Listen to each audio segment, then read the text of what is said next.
एक बार एक बूढ़ी माँ को उसके बेटे ने एक वृद्धाश्रम में ले जाकर छोड़ा।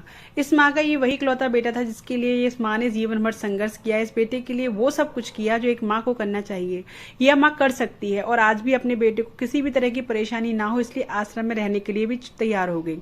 वृद्धाश्रम में रह रही माँ हमेशा अपने बेटे को याद करती, मगर बेटा केवल साल में एक बार उसको मिलने जाता या फिर फोन पर बात कर लेता। कई साल बीत गए। वृद्धाश्रम से बेटे को एक दिन फोन आया। उन्होंने कहा, बेटा जल्दी से आश्रम आ जाओ, अपनी माँ से मिल लो, वो बहुत सीरियस है। बेटा जब अपनी बीमार माँ के पास पहुंचा तब वह अपनी आखिरी सांसें गिन रही थी। बेटे ने अपनी माँ से उसकी आखिरी इच्छा पूछते हुए कहा, माँ मैं तुम्हारे लिए क्या कर सकता हूँ, बताओ। माँ ने कहा, बेटा इस आश्रम में गर्मी और मच्छर बहुत ज्यादा हैं, यहाँ पर कुछ पंखे लगवा देना।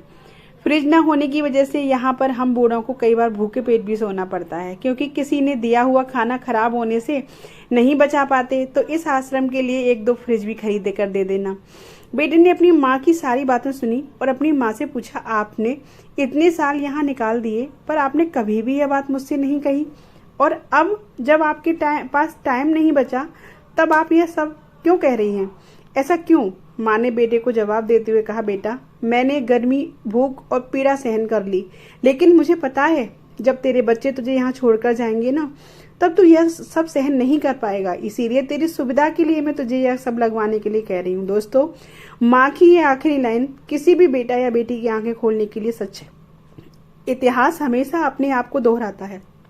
अगर आप चाहते हैं कि आपके साथ अच्छा व्यवहार हो तो आपको भी दूसरों के साथ वैसा ही व्यवहार करना पड़ेगा। कैसी लगी कहानी?